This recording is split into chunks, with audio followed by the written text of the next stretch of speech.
Hey, and welcome back to What's So Cool About History. We're continuing on where we left off with the Aten heresy. Last time, Akhenaten had changed the state religion to the worship of the Aten, moved the capital from Thebes to Akhetaten, and then died after 17 years ruling as pharaoh. Nefertiti had then assumed control as pharaoh until her son was old enough to ascend to the throne of pharaoh. Unfortunately, Nefertiti died after only 2 years, leaving her 8-year-old son to take the throne. So who was that son? None other than Tutankhamun, probably one of the most famous Egyptian pharaohs to ever live. Ascending to the throne in about 1330 BCE, and at the tender age of only about 8, Tutankhaten, as he was then known, was in a precarious position. Too young to rule in his own right, viziers, a high-ranking official, were appointed and welded the power of the throne through the young Tut, who ruled in name only. Within a year, all the changes of Akhenaten were reversed. The worship of the Aten was abandoned and maybe even made illegal. The city of Akhetaten was abandoned and the capital moved back to Thebes, where the old priests and temples gained back their power. Tutankhaten was forced to change his name to the more familiar Tutankhamun. None of this might have occurred had Tutankhamun been older and in a position to reign in his own right. Akhenaten's attempts to solidify the worship of the Aten were for naught, and over the successive decades would have his name physically removed and defaced in an attempt to destroy not only his memory, but also his soul in the afterlife. Within about 9 years of becoming pharaoh, Tutankhamun died suddenly. At only about 17 or 18 years of age, he may never have been able to rule in his own right without the oversight of controlling viziers, one of whom succeeded him. We don't know how he died, but it is assumed from poor health.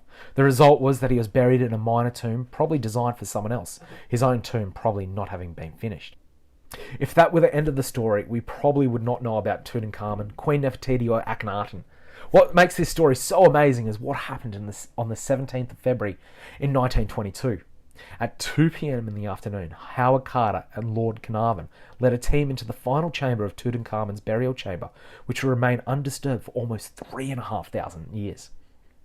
It was the first discovery of a royal Egyptian mummy in decades, as well as the only perfectly preserved and intact tomb to ever be discovered, as most tombs have been raided and looted multiple times throughout history, leaving little more than empty tombs covered in hieroglyphs. This was made possible only because of the nature of the tomb he was buried in, being too minor for looters to worry about, and which was also buried under rubble and debris caused by the creation of other tombs for later pharaohs. The discovery made headline news around the world, as well as reinvigorating the dying study of Egyptology, which is the study of ancient Egypt.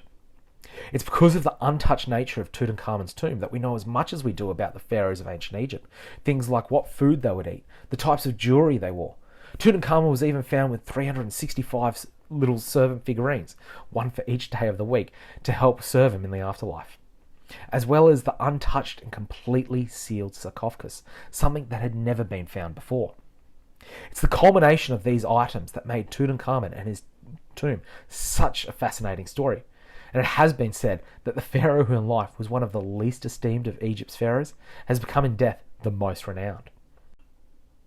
The history of Akhenaten and his family's attempt to redirect the religion of Egypt is interesting in itself, but even more interesting is the discovery of Tutankhamun's tomb and our subsequent enlightenment of the Aten heresy that so many succeeding pharaohs and dynasties tried to wipe from memory and history. And I think that is what makes this story so cool. I hope you've liked this week's What's So Cool About History. I always find the story of the Aten heresy to be amazing. Let me know what you thought in the comments, and I'll see you next week.